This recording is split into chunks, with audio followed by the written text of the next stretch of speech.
അനുദിന വിശുദ്ധർ ഡിസംബർ 31 വിശുദ്ധ സിൽവസ്റ്റർ പാപ്പ. 314 ജനുവരിയിൽ മെൽക്കിയാഡ് പാപ്പ അന്തരിച്ചതോടെയാണ് റോമൻ നിവാസിയായിരുന്ന വിശുദ്ധ സിൽവസ്റ്ററിനെ സഭയെ നയിക്കുവാൻ തിരഞ്ഞെടുത്തത്. തിരുസഭയ്ക്ക് അവളുടെ അടിച്ചമർത്തൽ നടത്തുന്നവരുടെ മേൽ താൽക്കാലികമായി വിജയം ലഭിച്ച സമയത്താണ് വിശുദ്ധ സിൽവസ്റ്റർ പാപ്പ പദവിയിലെത്തുന്നത്.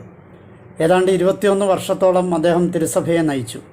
സഭയിൽ അച്ചടക്കം കൊണ്ടുവരികയും നാസ്തികത്വത്തിനെതിരെയുള്ള ചർച്ചകളിൽ പങ്കെടുക്കുകയും ചെയ്ത പാപ്പ നിഖ്യാ സമിതിയിൽ പങ്കെടുക്കുകയും ആദ്യത്തെ എക്യുമെനിക്കൽ സമിതിയിൽ തൻ്റെ പ്രതിനിധികളെ അയക്കുകയും ചെയ്തു.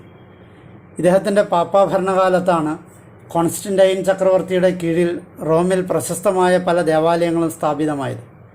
ബസിലിക്കയും അതിൻ്റെ ജ്ഞാനസ്നാന പീഠവും, സെസോറിയൻ കൊട്ടാരത്തിലെ ബസിലിക്ക സാന്റാക്രോസ്, വത്തിക്കാനിലെ സെൻറ്റ് പീറ്റർ ദേവാലയം, കൂടാതെ രക്തസാക്ഷികളുടെ കല്ലറകൾക്ക് മുകളിൽ അനേകം സിമിത്തേരി പള്ളികളും ഇതിൽപ്പെടുന്നു. ഇവയുടെ നിർമ്മിതിയിൽ വിശുദ്ധ സിൽവസ്റ്റർ സഹായിച്ചിട്ടുണ്ടെന്ന് നിസ്സംശയം പറയാം. അദ്ദേഹം കോൺസ്റ്റന്റൈൻ ചക്രവർത്തിയുടെ ഒരു സുഹൃത്തായിരുന്നു.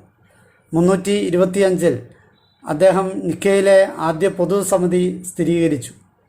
തിരുസഭയ്ക്ക് സമാധാനത്തിൻ്റെ ഒരു പുതിയ യുഗം ഈ വിശുദ്ധൻ വാഗ്ദാനം ചെയ്തു. നൂറ്റാണ്ടുകളോളം നീണ്ടുനിന്ന രക്തരൂക്ഷിതമായ അടിച്ചമർത്തലുകൾക്ക് ശേഷം വന്ന സമാധാനത്തിൻ്റെ ആദ്യത്തെ പാപ്പ എന്ന് ഇദ്ദേഹം വിളിക്കപ്പെട്ടിരുന്നിരിക്കാം. റോമൻ സംഗീത സ്കൂൾ ഇദ്ദേഹമാണ് സ്ഥാപിച്ചത്. വിശുദ്ധ പ്രിസില്ലയുടെ കല്ലറയ്ക്ക് മുകളിൽ ഇദ്ദേഹം ഒരു സിമിത്തേരി പള്ളി പണിതു. 335 ഡിസംബർ 31 മരണമടയുമ്പോൾ വിശുദ്ധനെയും ഈ പള്ളിയിലാണ് അടക്കം ചെയ്തത്. ഇദ്ദേഹത്തിൻ്റെ ജീവിതത്തെയും പ്രവർത്തനങ്ങളെയും കുറിച്ച് നാടകീയമായ പല ഐതിഹ്യങ്ങളും കേൾക്കുവാൻ ഇടയുണ്ട്. കോൺസ്റ്റന്റൈൻ ചക്രവർത്തിയെ കുഷ്ഠരോഗത്തിൽ നിന്നും വിമുക്തനാക്കിയതും ശ്വസിക്കുമ്പോൾ വിഷം വമിക്കുന്ന ഭീകരസത്വത്തെ വധിച്ചതും അവയിൽ ചിലത് മാത്രമാണ്. മാമോദീസായുടെ ശക്തിയെയും വിഗ്രഹാരാധനയ്ക്കുമേൽ ക്രിസ്തുമതത്തിൻ്റെ വിജയത്തെയും വരച്ചു കാട്ടുക മാത്രമാണ് ഇത്തരം ഐതിഹ്യങ്ങൾ കൊണ്ട് ഉദ്ദേശിക്കുന്നത്.